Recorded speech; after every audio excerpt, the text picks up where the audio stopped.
Buenas tardes. Por favor, recordad silenciar los móviles que distorsiona un poco. Bueno, tenemos aquí a Antonio Martín Asperilla, nuestro querido amigo, que nos va a hablar sobre el tema Siguiendo la ruta mágica de Juan García Tienza por Galicia 50 años después. El conferenciante y también el tema son muy sugerentes, sobre todo para los que amamos los espacios mágicos y misteriosos en donde hay alguna manifestación de lo sagrado o lo secreto. Hasta hace pocos años, pues no había mucha gente que tuviera este tipo de aficiones. Poco a poco, pues ha ido proliferando. Ahora hay montones de programas de televisión, de radio, revistas, libros y por encima de todo hay una persona que destaca, que es García Tienza. Es el gran maestro, el gran inspirador, que ya en 1983 publicó la Guía Mágica de España, que es una especie de libro de cabecera para los que nos gusta este tipo de temas y los respetamos casi como la Biblia de nuestra religión.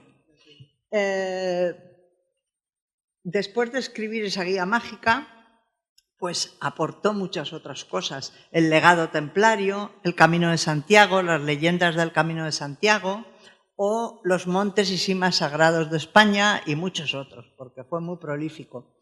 Antonio Martín Asperilla se reconoce como deudor y continuador de esta ingente labor de descubrirnos el paisaje en aquellos aspectos de su valor escondido y muchas veces ese valor que está oculto puede ser mucho más importante, muy superior al propio valor visible o estético.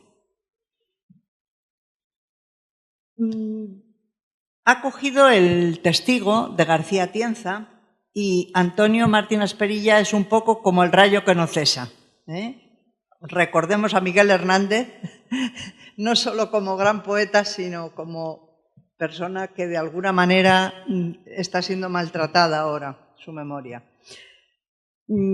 Antonio nos moviliza, nos lleva de la mano con sus textos, con sus fotos en el muro de Facebook, a ese mundo por senderos muy poco hollados y a veces nos lleva físicamente, porque yo he tenido la gran suerte de ir con él muchas veces y recuerdo, y comentamos los amigos, la primera excursión que nos llevaste a la Hiedra, que por cierto, he oído que a lo mejor la abrían.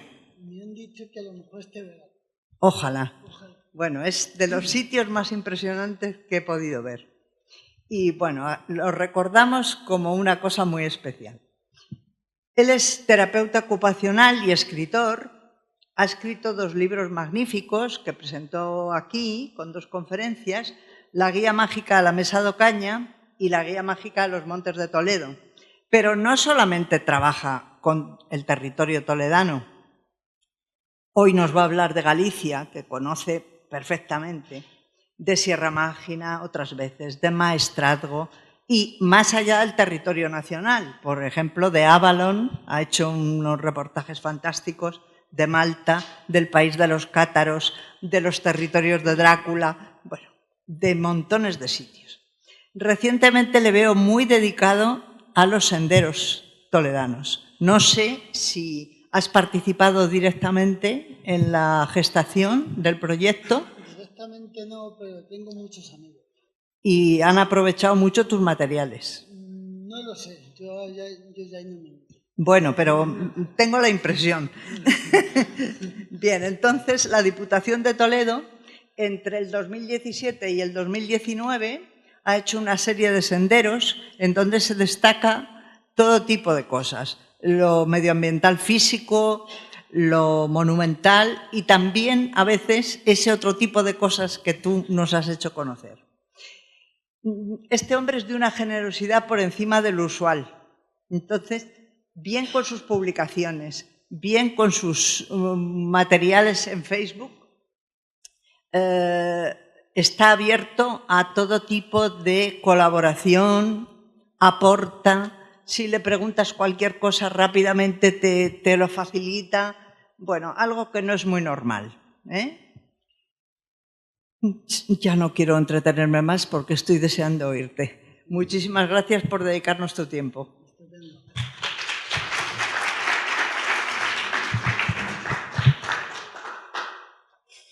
Muchísimas gracias a todos, gracias por estar aquí esta tarde. Estoy súper orgulloso de estar aquí otra vez con todos ustedes y esta vez no vamos a hablar de mi libro ni de mi trabajo. Vamos a hablar del libro y del trabajo de Juan García Atienza. Esto, para mí, la guía de la España mágica es, digamos, el libro de Mesilla, el libro Mater que me ayudó a todo el posterior trabajo recorrido que hice en años posteriores. Hoy, concretamente, nos vamos a situar en el itinerario 5 de Orense, titulado La Tierra de las Aguas Santísimas. Esto, como podéis ver, esto en el libro, escrito en 1981 y reeditado en 2002 como, digamos, última edición, vamos a contar con 35 itinerarios. De esos 35, como ya he dicho anteriormente, vamos a coger el número 5. La Tierra de las Aguas Santísimas. Como podéis ver, es un croquis de los años 70 en lo que se nos da a entender que está todo como que muy recogido, que es fácil llegar a ello. Concretamente en este itinerario sí. En otros itinerarios de la guía de la España mágica se nos va a hacer más complicado recorrerlo. Recomendaciones y sugerencias. Os digo que generalmente los itinerarios de Juan García Atienza suelen tener una duración aproximada de una semana, día más, día menos, y mi recomendación es que antes de sumergirnos en los itinerarios, elaboremos un croquis. Visitemos la página de la EMED para ver si hay lluvia, para ver cómo va a ser el clima. Las distancias, va a ser súper importante, localizaciones, horarios de apertura al público, los PDFs que haya por internet. ¿Por qué? Porque nos va a facilitar muchísimo nuestra ruta y muchísimo nuestra aventura. Yo generalmente siempre suelo viajar con alguna fecha fija. Llamo fecha fija si hay alguna romería, si hay alguna fiesta, algún concierto, digamos, que me haga recordar de forma sublime ese viaje. Este concretamente nos habla Atienza, que es de al camino trillado, es decir, que ya nos está diciendo que es muy fácil de recorrer y además bastante romántico, por lo cual pues es ideal incluso hacerlo con la pareja. Vamos a ver más de 30 enclaves en este viaje.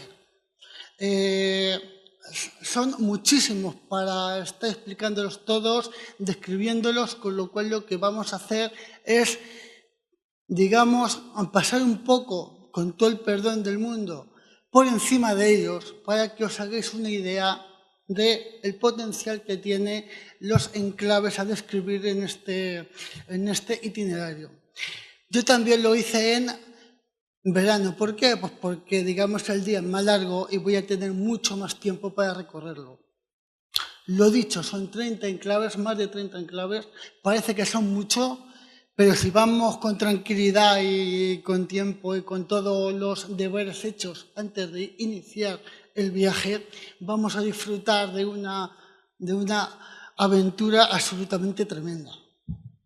¿Qué nos habla Atienza de la guía de la España mágica de este itinerario? Nos resalta que Orense es la tierra gallega, la única tierra gallega que no tiene, digamos, tierra con vistas al mar. No por ello el agua no es importante en esa provincia, es lo más importante. Es una tierra muy rica en fuentes medicinales, milagrosas, terapéuticas y hasta malditas. Por supuesto, no olvidéis, si vais a hacer este itinerario, daos el gustazo de ir a alguna terma. Es obligatorio. Y también nos habla de que dentro de Galicia es la tierra con más viejos monasterios mágicamente enclavados en lugares que han sido sagrados desde que el hombre pisó la tierra. También esto nos hace mucha referencia de que el hombre en Orense está de prestado. Allí la gran reina es la naturaleza. La naturaleza presta al hombre un territorio, pero en el momento que el hombre desaparece del mismo, la naturaleza tiende otra vez a recuperar. No es lo mismo como en otras partes de España, como en La Mancha, que tú construyes y pasarán los siglos y no vas a ver una ortiga al lado de esa construcción. En Galicia ocurre todo lo contrario. La reina mater ahí es la naturaleza y todo lo deja de prestado. Yo, como soy de Toledo, o vosotros como sois de la capital, pues tenemos una distancia a recorrer de 500 o 600 kilómetros hasta Orense, digamos que es el punto núcleo del itinerario número 5 de Juan García Atienza. Como tenemos 500 kilómetros, pues antes de entrar en contacto con el itinerario de la guía, yo me quedé alojado en el Castillo de Monterrey. Yo, como terapeuta ocupacional, pues hice mis prácticas clínicas en Ferrol, y antes de llegar a Ferrol pues decidimos detenernos y visitar el castillo de Monterrey con su iglesia románica, con su hospital de peregrinos, etc. Me quedé tan enamorado de ello que un día me juré que volvería al castillo, y si me pudiese alojar en él, pues mejor todavía.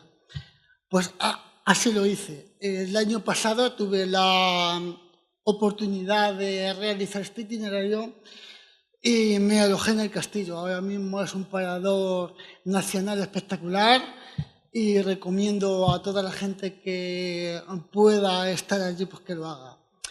Son 500 kilómetros, como digo. Lo bueno también que tiene Monterrey es que en una distancia de 2 kilómetros podemos acercarnos a dos enclaves súper curiosos. Uno es una torre defensiva del siglo XVII, que bueno, de esas hay muchas en España, pero la gran joya a 2 kilómetros de Monterrey es la iglesia de Santa María de Mixós, prerrománica del siglo X.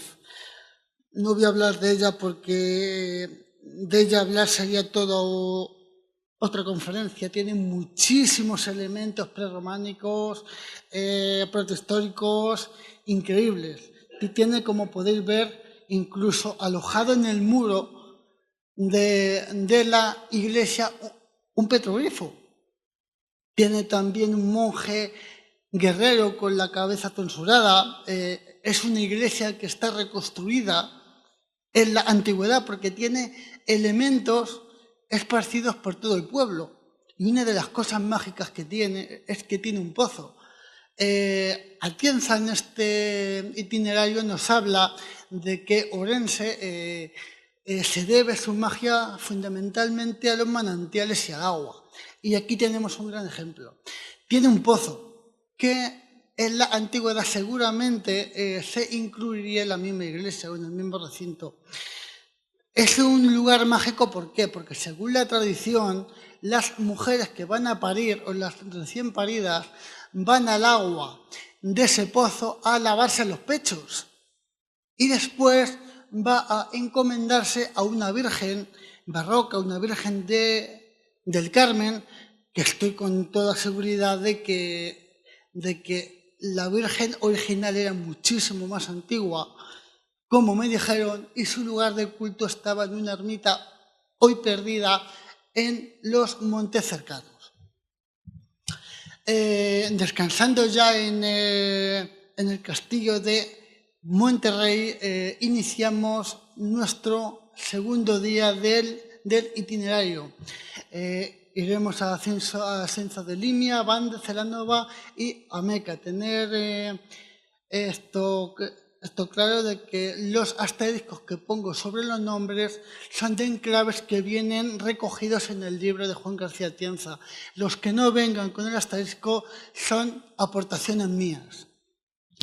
El que nos habla Juan García Atienza de Senza de Limia. Lo más importante es la laguna desecada de Antela.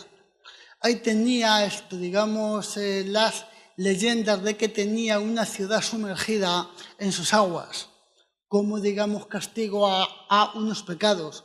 Obviamente, cuando se desecó no se encontró nada, pero ahí tenemos esa leyenda también muy difundida por toda España. Además, en la antigüedad, más concretamente en la época romana, esto se igualaba a un leteo del Hades, es decir, aquella zona donde, digamos, que si la cruzabas vivo o fallecido, perdías toda memoria. Por eso en aquella época se la tenía tanto miedo. Y, como siempre he dicho, si queréis ir a fecha fija, con una excusa podéis ir a la fiesta del esquecimiento, que, digamos, conmemora aquel tiempo. Si queréis también empezar con algo de románico, pues visitar la iglesia de Santo Memorgado. Como ya he dicho antes, es súper importante que antes de hacer el viaje sepáis exactamente dónde están localizados los enclaves, porque podéis tener problemas. Por ejemplo, yo, aun sabiendo esto, yo pensaba que Santa Comba estaba en Bande, porque obviamente su apellido es de Bande.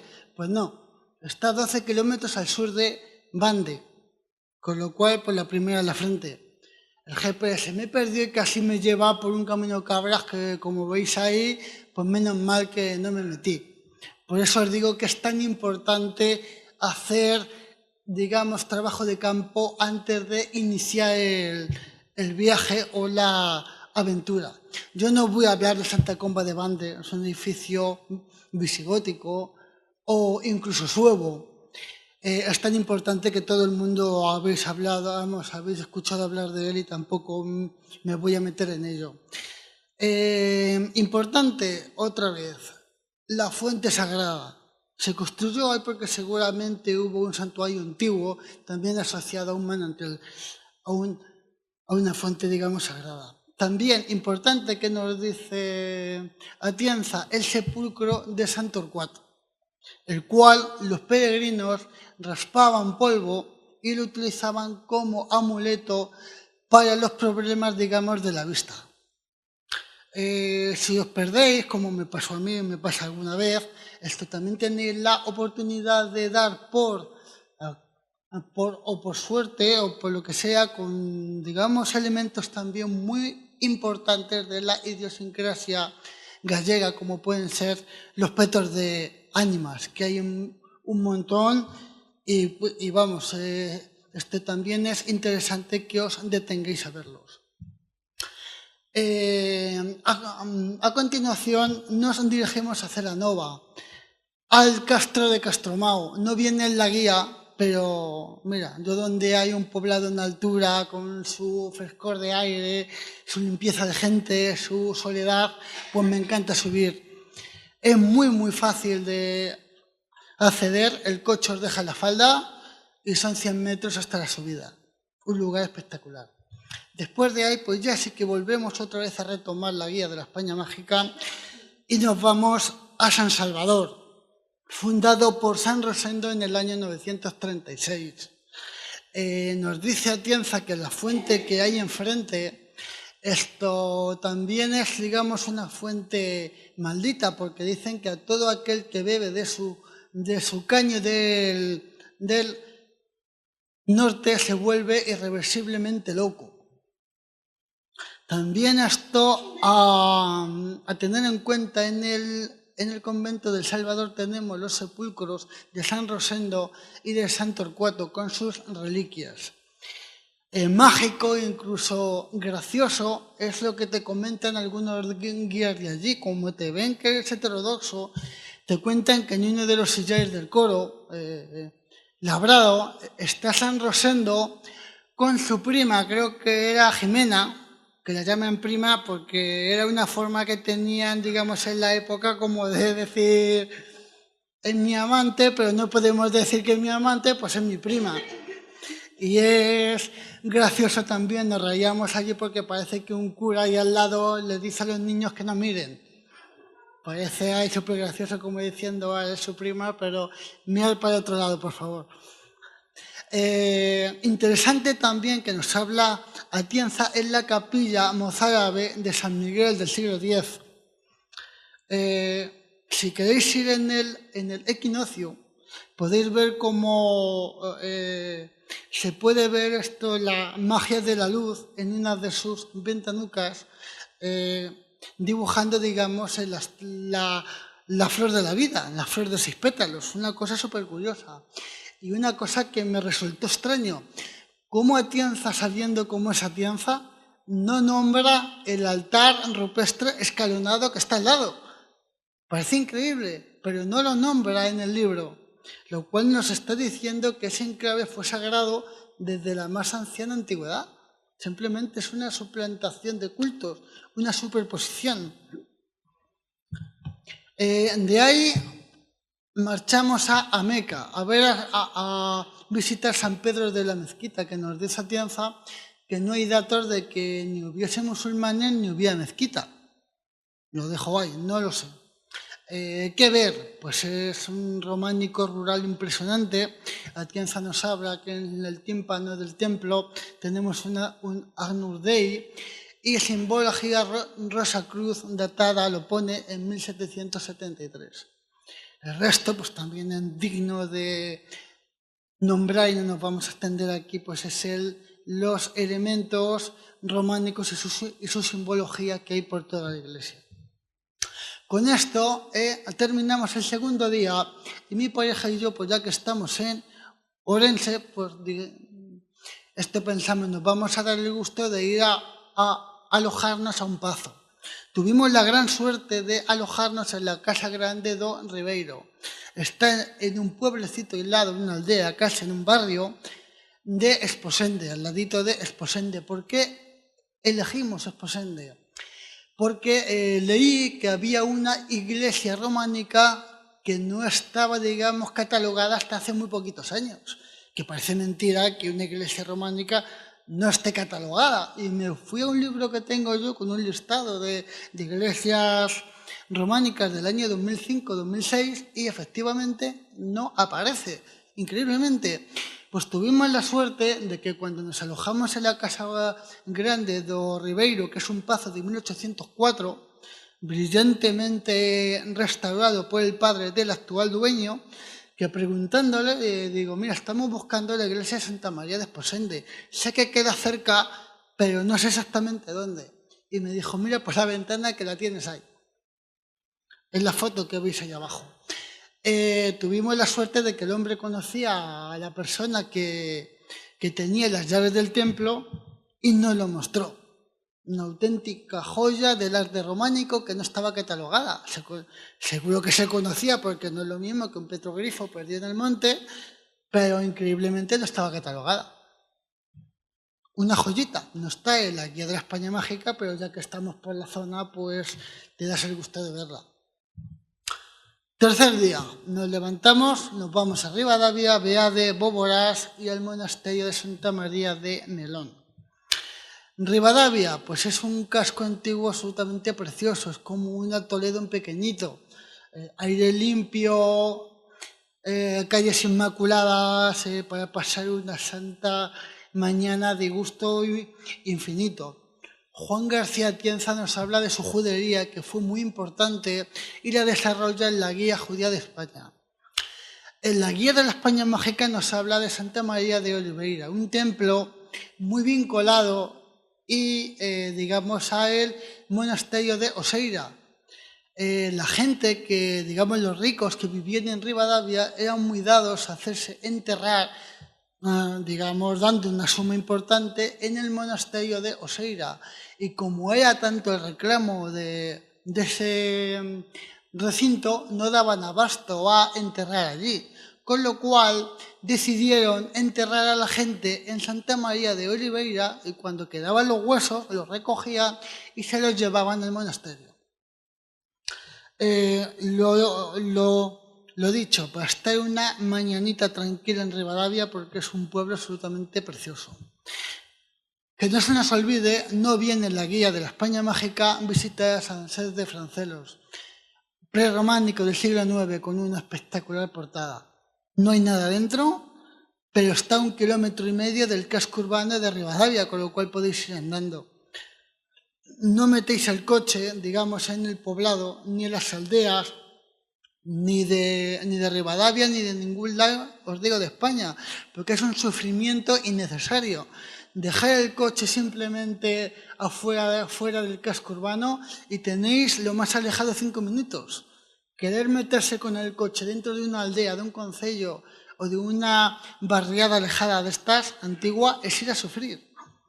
Es un consejo que os doy. Beade es uno de los enclaves también que marca Juan García Atienza en la guía de la España Mágica. Marca el Calvario, sanjuanista, y la cruz de las 8 beatitudes. Lo nombra, lo deja caer ahí, tampoco dice más de ello. Yo lo visité porque simplemente con nombrarlo en la guía de la España Mágica pues tengo que ir. De sorpresa me encontré con una iglesia bastante grande, del siglo, como veis, XVIII, pero que tiene elementos románicos y una heráldica, que aquí no hay fotos, pero que podéis ver allí, muy digna de estudiar y de ver. Al lado también hay una casa que tuvo que ser del cura o de esto que está en ruinas, para que los que os guste las ruinas comidas por la naturaleza, precioso, romántico a mano poder. Después nos dirigimos a Boborás. Juan García Atienza, en el itinerario de la guía, nos habla de una iglesia románica templaria, pero no nos dice el nombre. Cuando lo metes en Google e intentas buscar cómo se llamaba o buscarla, te dan 5 iglesias obligatorias para ver en Boborás que no están en Boborás. Por eso os digo que tengáis cuidado en cuanto localicéis algún enclave o alguna iglesia, de hacer el trabajo antes de ver exactamente dónde están para no perder tiempo. Nos habla de que está al lado de un ferrocarril, se puede pasar con el coche, pero si no lo saben muy bien está en 90 grados el túnel y el coche pasa rozando, sin saber lo que tenéis detrás. Yo os digo que cabe el coche perfectamente, pero cuando no lo sabes, pues da muchísima impresión. En el viaje nos dio tiempo a visitar San Mamede de Moldes, San Solián de Asturenses y Santa María de Sobencos. San Solián de Asturenses, como podéis ver, es un románico rural impresionante con su cementerio, en un casco urbano muy pequeño. Os vuelvo a decir, dejad el coche fuera, no lo metáis porque el coche no cabe por sus calles. Como venga un coche de frente, sufrimiento. Dejarlo fuera, son 2 minutos a visitarla. San Mamede de Moldes, está en Moldes, obviamente, no está en Boborás. Es un concello de Boborás. Se accede a menos de 1 kilómetro andando por un bosque súper bonito, romántico y con un aire súper limpio. Un paseo precioso. Y es la que habla Juan García Atienza de Santa María de Sobensos. En la misma entrada ya tenemos a un San Miguel Psicopompo con su balanza de peso de las almas, que es una representación, digamos, cristianizada de Anubis, el dios egipcio de los muertos. Juan García Atienza nos habla de sus 11 piedras labradas que hay en el frontal de la iglesia, que podía tener su origen en los petroglifos de la vecina Peña Curulia. Preguntamos por la visita a Peña Curulia, creo que eran 10 kilómetros por montaña, obviamente pues no teníamos ni tiempo ni ganas de subir a la montaña y tampoco sabíamos si los íbamos a ver, con lo cual os dejo ahí ese apunte, si vais con tiempo pues lo podéis ver. Como descanso, pues nos hablaron también de ir a visitar el monasterio de Santa María de Melón. Estuvimos, está en rehabilitación, pero estaba cerrado. Nos quedamos con las ganas, estuvimos en la fachada, estuvimos rodeándolo y descansamos en un parquecito al lado, súper guay. Con esto llegamos a este día, al cuarto. Visitaremos Oseira, Porsín, Ourantes y San Cebrao de Lax. Nuestro primer enclave del día es el gran monasterio de Oseira, llamado así obviamente por los osos que habría en su tiempo en la zona, como bien figuran en su escudo heráldico, a ambos lados de un árbol de la ciencia. El monasterio de Oseira es la alquimia, la representación de la alquimia en piedra. Para máximo representante es una virgen de leche. No voy a explicar lo alquímico, que es la simbología de la leche y el esoterismo que ello encierra. Ni qué decir de las palmeras, esas palmeras que nos recuerdan tanto a San Baudelio de Berlanga o a santas que se bilocaban como Santa Tragamunda, de la que nos habla Juan García Atienza en el itinerario, en uno de los itinerarios de Pontevedra. Otra cosa importante es su botica, fue de las más importantes de su tiempo. Oseira fue fundado en 1137 y años después, en 1145-1142, Famiano, un peregrino alemán, toca a sus puertas. Se convertirá en el primer santo del Císter. Fueron tan importantes los monjes de este monasterio y tan reconocidos eran por su sabiduría en cuanto al conocimiento de las hierbas, que todo el mundo venía pues a pedirles curación, consejo, medicina, y fue, digamos, tan tradicional el relacionar a los frailes de este monasterio con la curandería, que hasta después de la desamortización hubo monjes ayudando a la gente. Un claro ejemplo es Fray Antonio, que murió con 103 años y estuvo pues, en los pueblos de la zona, pues creo que durante el siglo XX y finales del siglo XIX, posterior a la desamortización. Nos habla Juan García Atienza y habla de un peto de ánimas y una cruz. Él habla que está en Barrán, pero no sé si lo han cambiado de localización o se confundiría el maestro Atienza en su día, pero no lo vamos a encontrar en el cruce del pueblo de Cotelas, yendo en línea recta hacia el monasterio de Oseira, con lo cual el trabajo de campo de encontrar este sitio ya lo tengo hecho, me lo voy a topar de frente. Él lo relaciona tanto, digamos, el peto de ánimas con una defensa, digamos, contra el infierno, contra la Santa Compañía, contra los malos espíritus, y la cruz de Caravaca contra los poderes hechiceriles. La cruz de Caravaca siempre ha sido muy utilizada también contra el mal de ojo, muy utilizada también en mi tierra, en los montes de Toledo. De ahí nos dirigimos a Punsín, para ir a visitar el sepulcro de San Vintila, un santo de origen romano. En aquella época, la Alta Edad Media, seguramente pues, fue visigodo. Tuvimos, entre comillas, la mala suerte, porque no puedes ver todo, de que aun habiendo preguntado por el hombre o por la persona que tenía las llaves, pues en esos momentos no se encontraba en el pueblo. Con lo cual, pues nos quedamos sin ver el interior y sin ver el sepulcro, pero volvemos otra vez a la fachada, una cruz con la historia de este santo, muy conocida, digamos, por equivalencia a muchos santos de la península, en la que es un santo que da muchísimos milagros a la zona de los alrededores y se lo disputan entre dos pueblos, Apursín y otro pueblo de al lado. Como no se ponen de acuerdo, lo cargan en una carreta de bueyes y que el buey decida dónde se va a enterrar. Decidió en Punsín, pues se enterró ahí. También tenemos una fuente. Vuelta otra vez a lo mismo a lo que nos decía Atienza. Ourense son sus manantiales, su agua, y aunque no sea agua marina como el resto de Galicia, es su santo y norma, es lo más importante que tiene Ourense. Alrededor del agua es donde vamos a tener todos los grandes recintos mágicos ancestrales y antiguos. Ourantes no lo conocía. Mi idea era ir a ver directamente el castro de San Cibrao de Las, y te encuentras con una iglesia románica de camino, pues la ves. Son los regalos que te dan los viajes.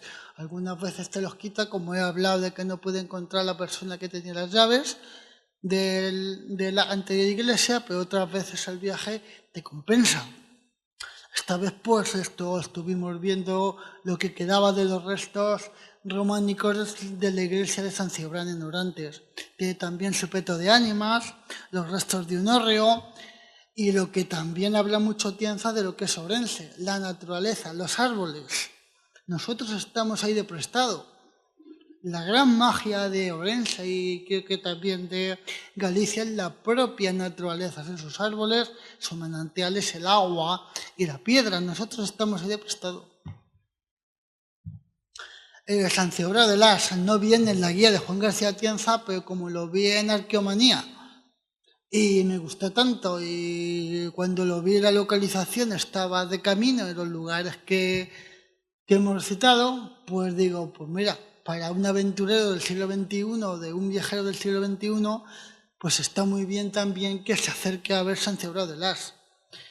Ahí tuve el gustazo también de comerme un pan de cea con viandas de la zona, que también te habla Tienza, no te vayas de esta zona sin haberte comido un pan de la zona, pan de cea. Nos costó 3 euros una hogaza y eso te daba para comer una semana. Pues comimos al lado, justamente en un parquecito que hay al lado de San Cibrao de Las, uno de los castros más importantes que hay en Galicia. De ahí, pues, vamos ya el quinto día, nos vamos a los clásicos de los clásicos, a un núcleo muy importante de la guía de la España Mágica, como es Santa Mariña de Aguas Santas, Allariz, Sonqueira de Ambía y Santa Eufemia y mi querida Monterrey. Ya veréis por qué. Santa Mariña de Aguas Santas es uno de los grandes clásicos de la España Mágica. Todos aquellos que nos gusta la España Mágica tenemos que ir a Santa Mariña. Y tiene una iglesia románica con todo lo que era el culto a Santa Mariña, su pozo, digamos sus restos protohistóricos, prehistóricos de las cazoletas donde se asegura pues que están, digamos, relacionadas con la santa, que si fue donde cayó, que si fue donde su cabeza, al ser cortada, dio los 3 golpes.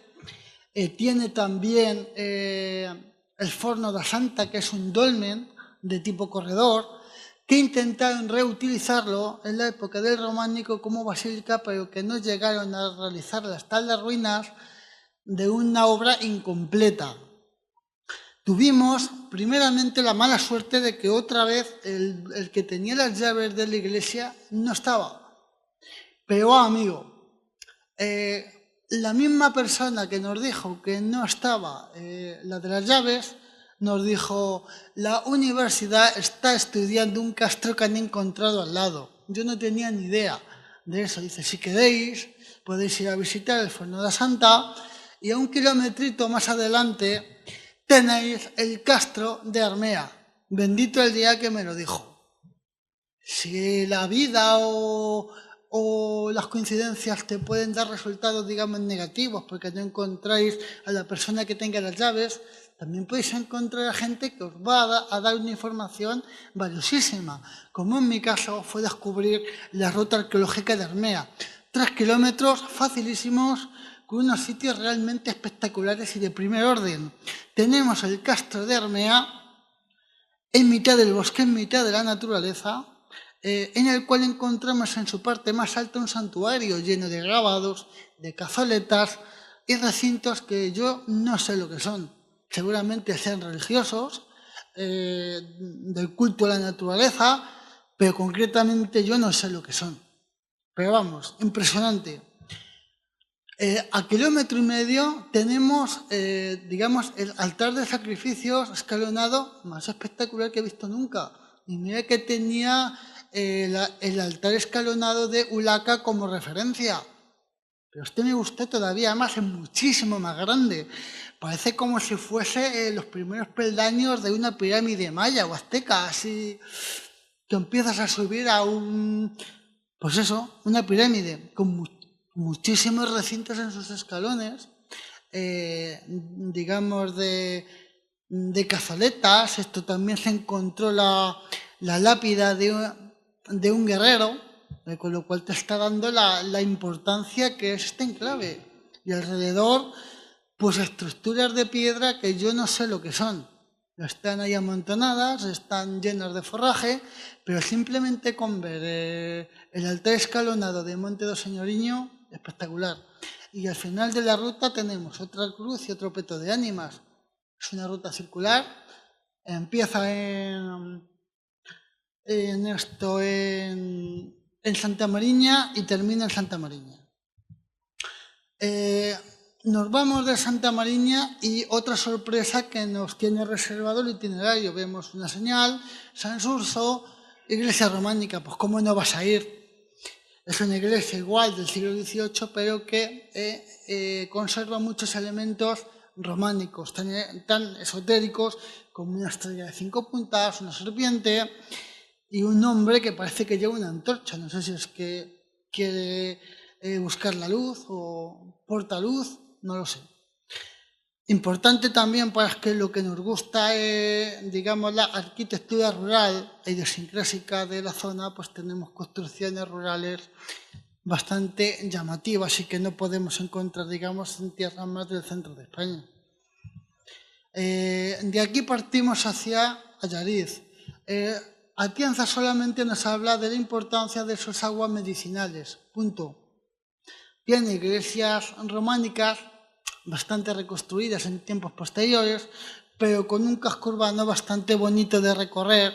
Comemos ahí, generamos fuerzas para por la tarde encaminarnos a Sonqueira de Ambía.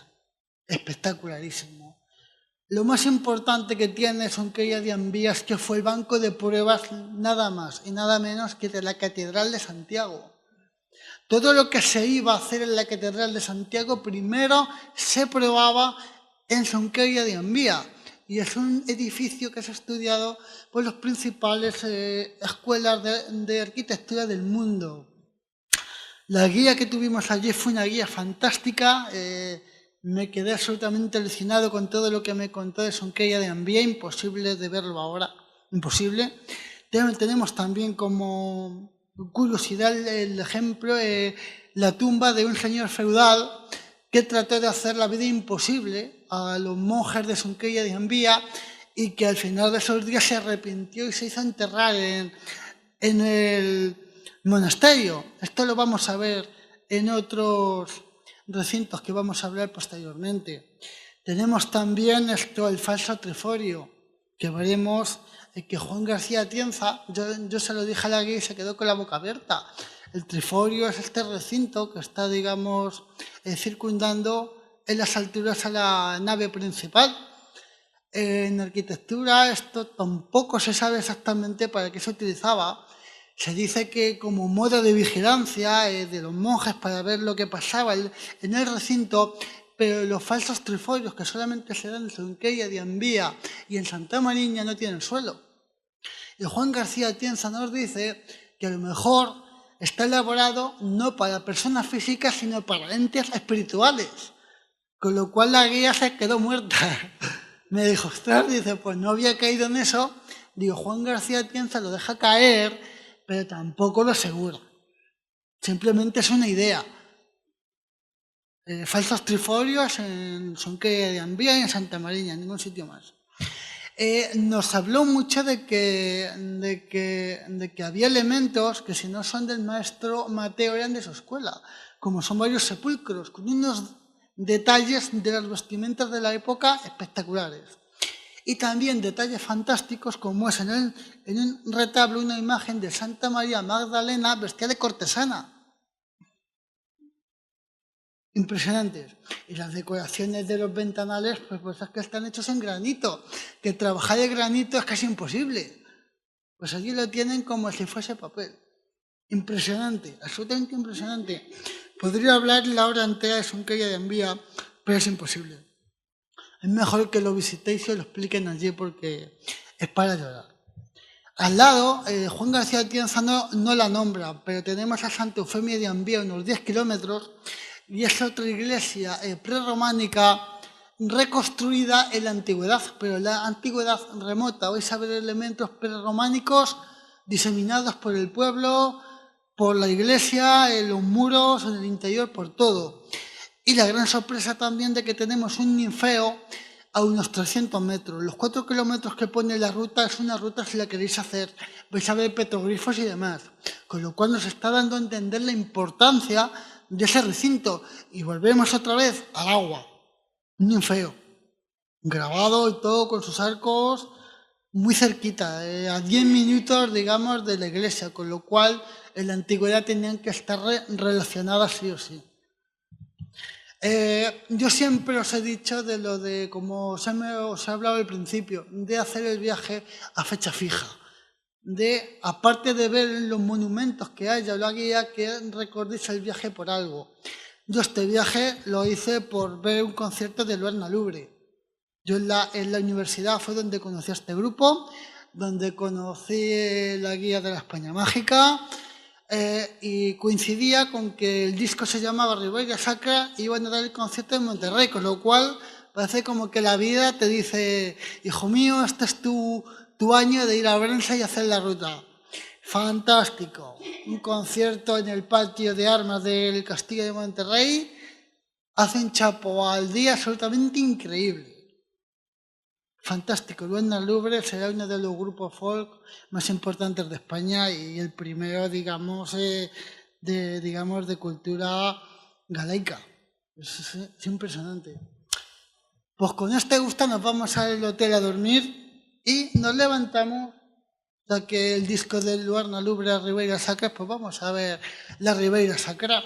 Dedicamos un día a esta zona sagrada y sacra, como su propio nombre indica, de Ourense.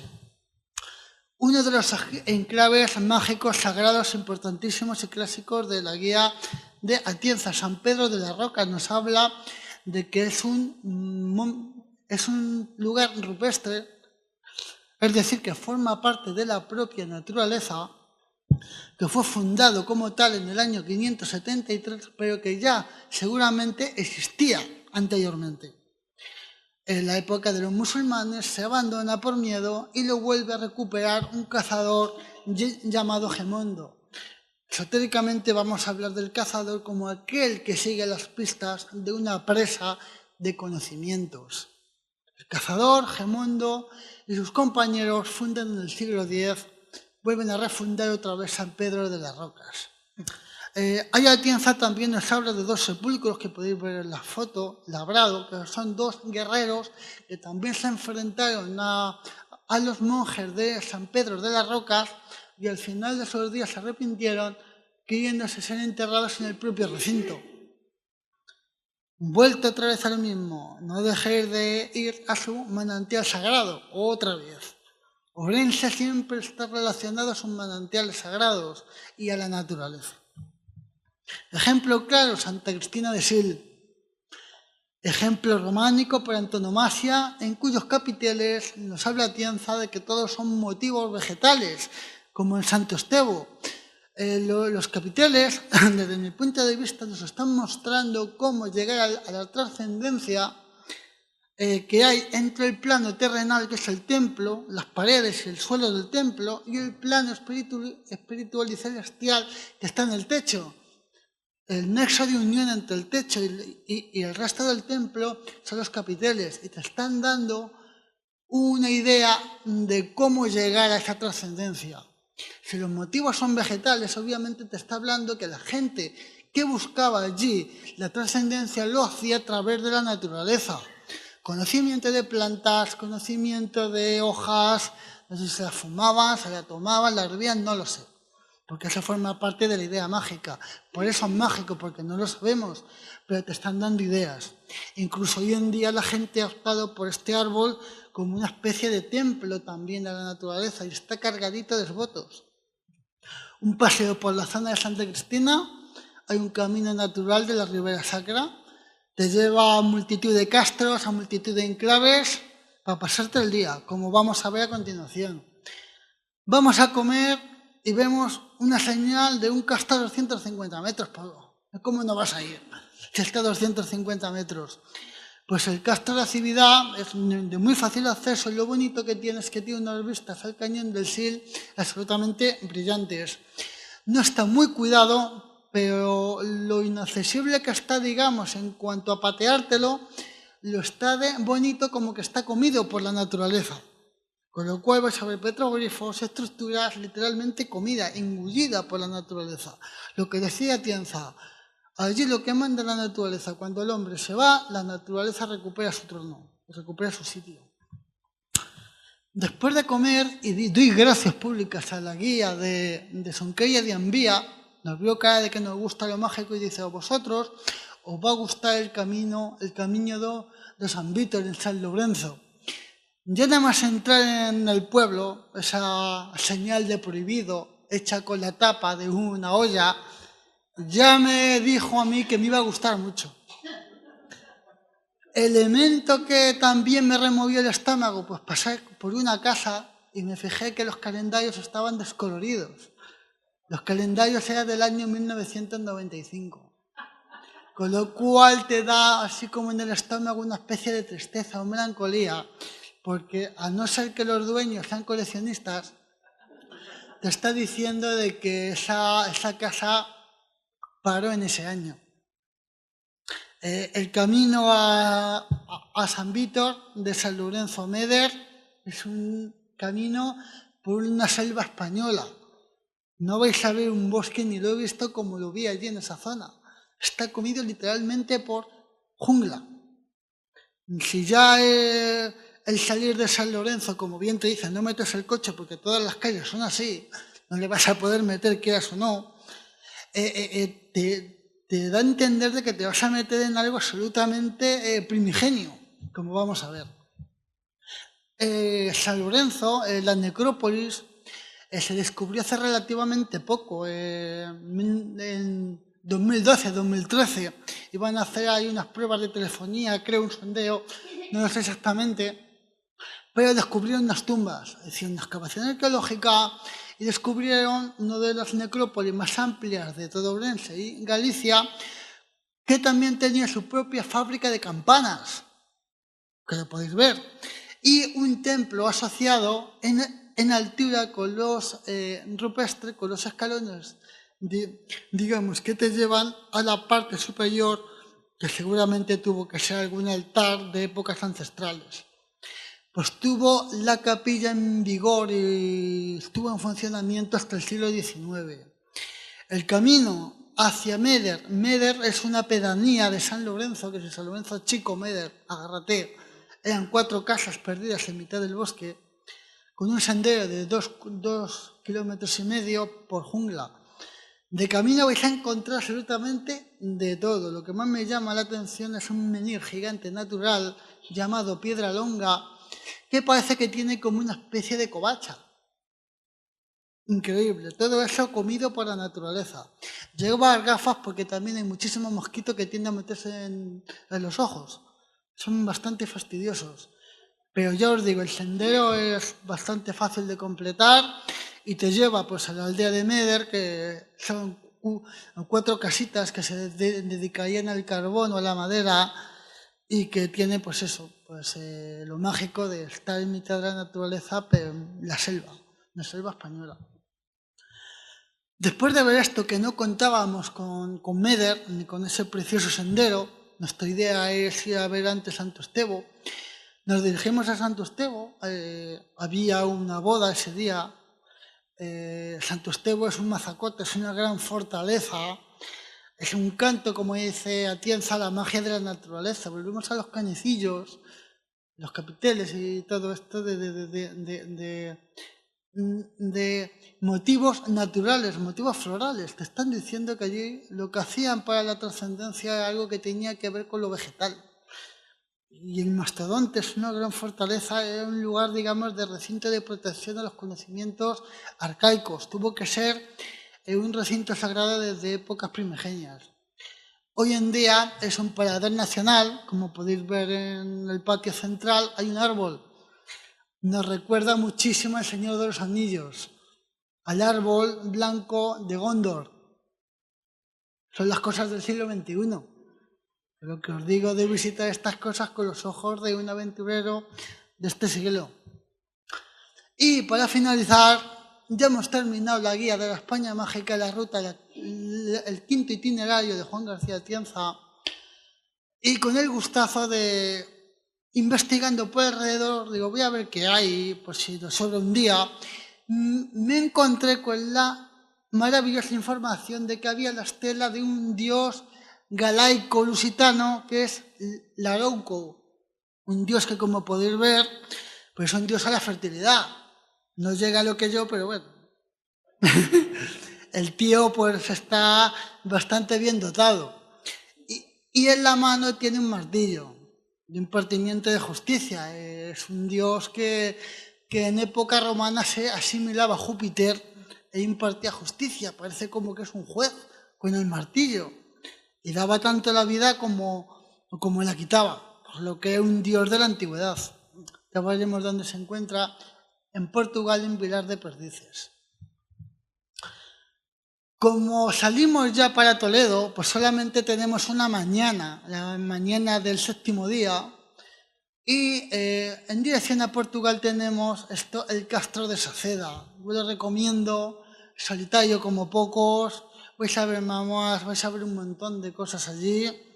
Un recinto con un aire puro absolutamente, pues eso, para pensar y dar las gracias a la vida por este pedazo de itinerario y de viaje que está a punto de concluir y que vas, pues eso, repleto de vitalidad y de gustazo.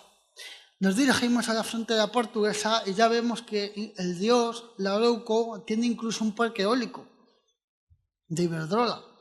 Y en el mismo Castro ya se nos pone paneles en el que se nos dice que en la antigüedad había leyendas en los que gigantes de las montañas de alrededor se tiraban martillos los unos a los otros. Posteriormente se redescubrió esa estela bajo la iglesia de San Miguel de Vilar de Perdices. Volvemos otra vez. No sé si será casualidad o no, pero San Miguel, al ser un santo tan sumamente esotérico y tan sumamente, digamos, que se superpuso a muchísimos cultos, como hemos hablado antes de Anubis, como el gran Psicopompo, el pensador de almas. La gran pregunta es, para el aventurero, ¿qué me voy a encontrar en la frontera? Si va a haber una carretera buena o si voy a penar. Yo no lo sabía, son 15 kilómetros de carretera buena. Podéis ir. Es una carretera, digamos, secundaria a nivel español, pero no tiene ningún bache. Podéis ir perfectamente. La vista que tiene de las sierras es espectacular. Llegas a un pueblecito con gente muy amable. Tuvimos el ojo de que, como era domingo, pues ir en época, digamos, en horario de culto. Nos fuimos a las 10 para atender con tiempo, llevamos pues visitando todo, llegamos a las 11:30, a las 12, y nos encontramos en plena misa. Se lo pregunté a unos parroquianos de allí y me dijeron, sí, es aquí. Cuando terminé la misa, se lo preguntas al cura. Terminó la misa, le pregunté al cura, por favor, ¿me puede usted enseñar en la estela dónde se encuentra, digamos, este Dios? Y me dijo, no hay ningún problema, tienes que subir arriba al coro, apretar un botoncito y se abre una trampilla, que es la que veis ahí en la foto. Y tenéis ahí a una estela de primer orden en el mundo ibérico, en el mundo peninsular. Es absolutamente espectacular. Dicen que la iglesia pues, fue un antiguo recinto dedicado a, pues, obviamente a dioses que estuvieron ahí mucho antes del cristianismo. Lo que se hizo el cristianismo fue pues hacer suyo el recinto sagrado que antes ocupaba un dios pagano.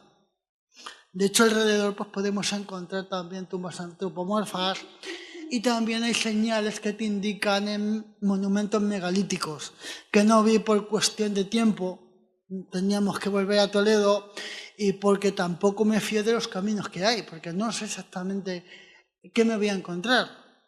Y tener algún problema el último día con el tiempo pillado en un país extranjero, que estáis a 10 kilómetros de España, que en Monterrey de Vilar de Perdices creo que hasta 20 kilómetros, que lo tenéis al lado y podéis ir. Es muy fácil llegar y visitar este dios. Y con esto, pues nos volvemos a Toledo con un gusto impresionante del itinerario de Juan García Atienza. Damos las gracias al maestro Atienza por el itinerario marcado en su guía. Como dije al principio, es ideal para ir en pareja. Os va a dar tiempo a todo. Es para disfrutar de la gastronomía, de los vinos que tiene, de las termas. Como veis, tiene tantísimo que mostrar que incluso los ojos no te van a dar abasto para ver tantísima señalización. Que dicen todos los de tráfico que las señales tienen que ser simples y con tiempo para que el conductor vea. Pues el ejemplo es totalmente lo contrario. Pues con esto nos volvimos a Toledo, 500 kilómetros, pues de hablar sobre el viaje y de disfrutar de la fotografía realizada y de poder mostrárselo a ustedes. Con lo cual, pues muchas gracias y si tenéis la oportunidad de visitar Ourense y en concreto el itinerario 5, la Tierra de las Aguas Santísimas de Juan García Atienza, pues completarlo con las ideas que os he dado de los enclaves, digamos, buscados por mí, que están ahí y que ya os digo, son de muy fácil acceso. No vais a sufrir.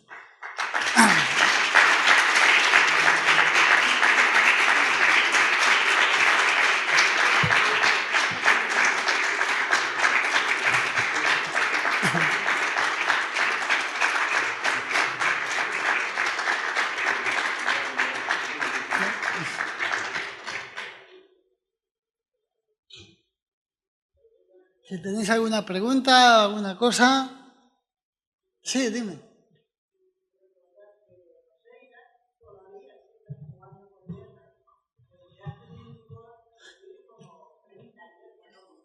Tienen tienda. Allí en Oseira tienen chocolates, cerveza. Yo que el alcohol no me va, pero la cerveza, por probarla, pues sí, muy buena y chocolate. Además de muchísimas cosas más, vino y todo lo que tú quieras y está muy bien.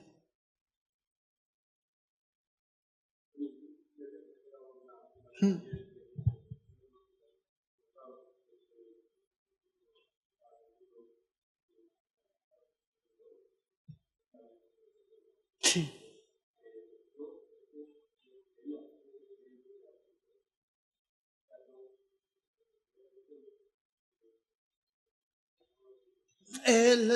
Yo estoy contigo. Yo toda imagen que son cultos a la fertilidad, tanto en una mujer como los antiguos Venus de grandes pechos y gran culo, pues digamos en el hombre es el gran pene. Son dioses, digamos, de la fertilidad. Lo que se potenciaba y lo más importante en esa época era perpetuar la especie. Con lo cual los primeros dioses, por los atributos que tenían, eran bastante bien dotados, tanto ellos como ellas. Luego, pues posteriormente la protohistoria, pues seguramente se recogiera todo el legado prehistórico para actualizarlo, como hicieron los católicos con las antiguas creencias, superposición de creencias.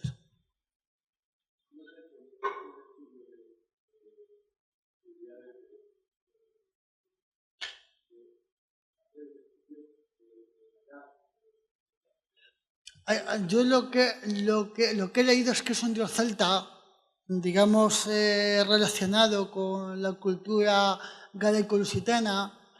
En los pueblos de alrededor también se puede ver la toponimia. Hay un pueblo de Ourense que se llama Loruco, al lado de la Ribera Sacra, que ya te está indicando que, digamos, su núcleo de acción de ese Dios.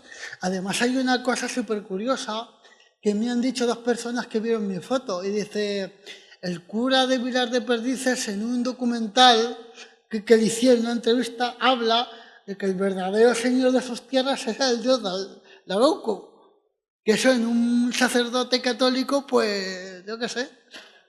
Yo lo he intentado buscar y digo, no lo he encontrado. A ver si ustedes pues lo encuentran y me lo dicen, pero que un sacerdote católico te diga en una entrevista que el verdadero Señor y el verdadero Dios de esas tierras es un Dios llamado Larouco, pues apaga y vámonos. No lo sé, porque yo el cura que hablé con él tendría 50 años, era joven. Y súper simpáticos. Los portugueses, estuve allí, me atendieron fenomenal, intentaron hablar castellano, muy bien. Y sin ningún problema. Espérate a que termine la misa, se lo dices al cura y te lo dejo. Y parece que está perdido de la mano de Dios y que hay que sufrir para verlo. No. Son 15 kilómetros de coche por una carretera un poco estrecha, eso sí, pero sin baches.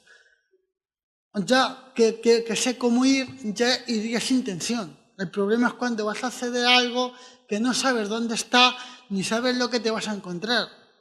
Porque muchas veces he ido a lugares que digo, va a ser fácil. Y me encuentro con unas penurias y sobre todo la ansiedad que te da el no ver el destino. Porque una vez que vas andando y ves la ermita en el monte, pues esa, y voy a tardar 1 hora.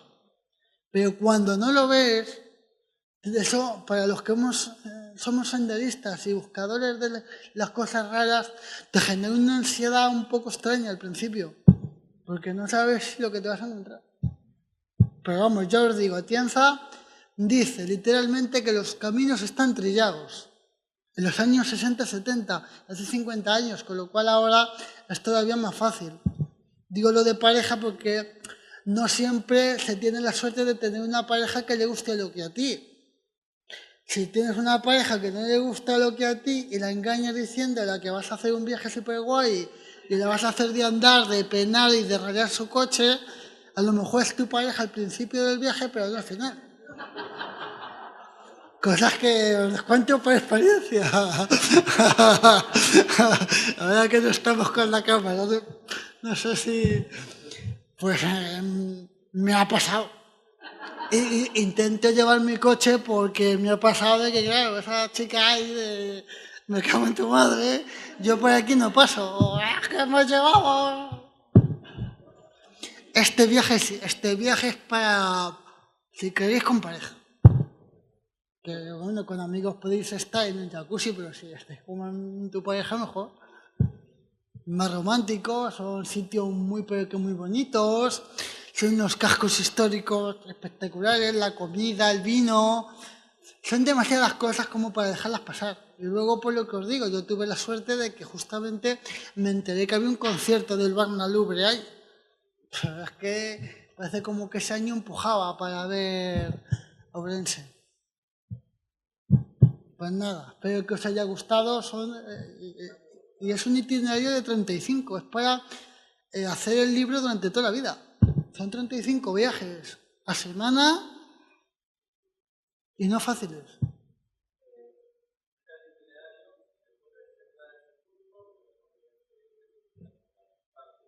Yo, como siempre digo, lo hago en abanico, siempre. Y del punto más alejado al más cercano del hotel. Atienza te habla de que el sitio para pernoctar es Ourense porque está equidistante, como es una ruta alrededor de Ourense, si te gusta Ourense, te quedas en Ourense. Pero si le quieres dar un plus, como por ejemplo yo, pues yo estuve en Monterrey y me enamoré de la fortaleza. Pues intento pernoctar en la fortaleza. ¿Que te gustan los pazos? Pues ya que estás en Ourense, ¿cómo no vas a ir a un pazo que esté ahí en un barrio o al lado de un viñedo? Este que os he hablado, Casa Grande do Ribeiro, nos costó 55 euros. Un pazo de 1804. Una preciosidad, restaurado por el padre del dueño, que dice, no voy a recuperar la inversión en mi vida. Una casa rural. Está en un barrio perdido en Esposende que que igual sufres un poco para llegar ahí, no creas que es fácil. Pero una vez que has llegado, pues todos son viñedos, iba preguntando por la iglesia de Esposende, que me resultaba curiosa que no estuviera catalogada. Y me dijo, Luis, si es esta que está ahí arriba. Y sí, lleva razón. Dijo todo el mundo que no estaba catalogada, increíblemente. Increíblemente.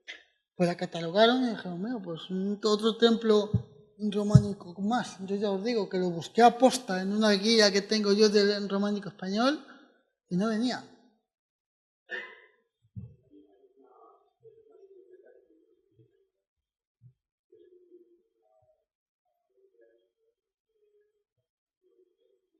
A Paridis, sí, claro.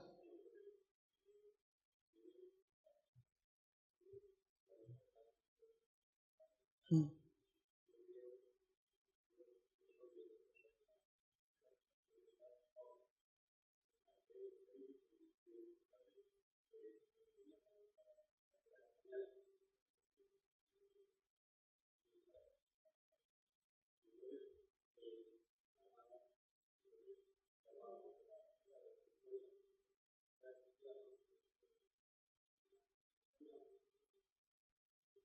Hay que mirarlo. Yo es que la guía que tengo ahora mismo creo que es de Anaya y te explica todo el románico, todo esto y después hay un glosario de orden alfabético de todo el románico que hay en España.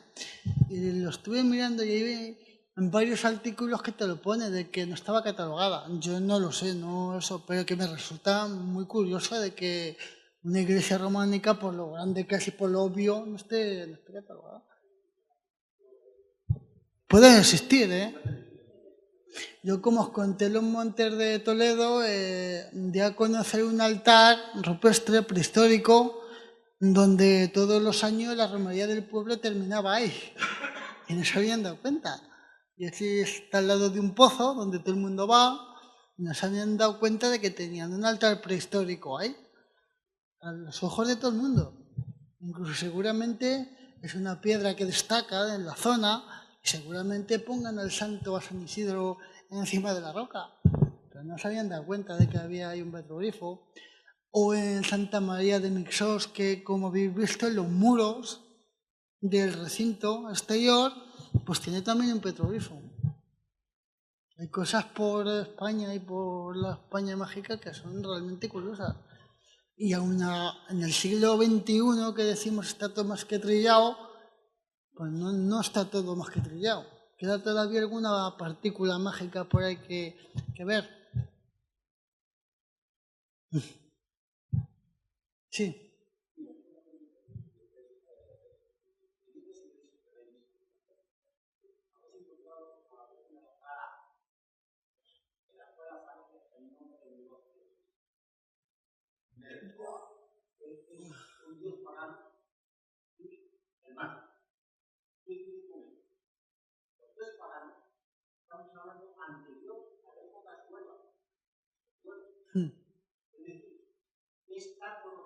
Sí. Te comento, exactamente no lo sé, pero aras en los recintos prerrománicos en todas.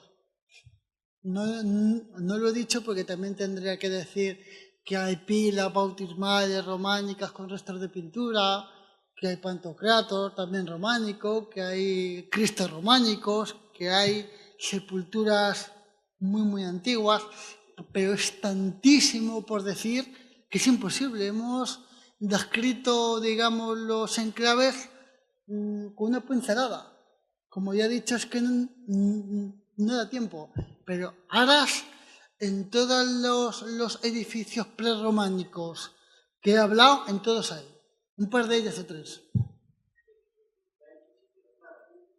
Aras, sí. Sí, están fotografiadas, las tengo yo y en internet a lo mejor las hay. Si las quieres porque quieres un estudio, te las doy. Pues sí que hay aras, sí. Incluso creo que en Santa Eufemia de Ambía, del Ninfeo, hay recuperadas aras que hay en la iglesia prerrománica que te hablan de las ninfas. creo que me suena que queden raras por eso, porque te hablaba de Newfar, sí. Ahora que me lo dices. Y en Microsoft igual, hay un par de ellas también. Y muchas cosas, pero muchas cosas más. Es que vas andando alrededor del recinto y como son iglesias reconstruidas, en la antigüedad, en la más lejana antigüedad, pero reconstruidas, hay piedras que están labradas, que están metidas en el muro.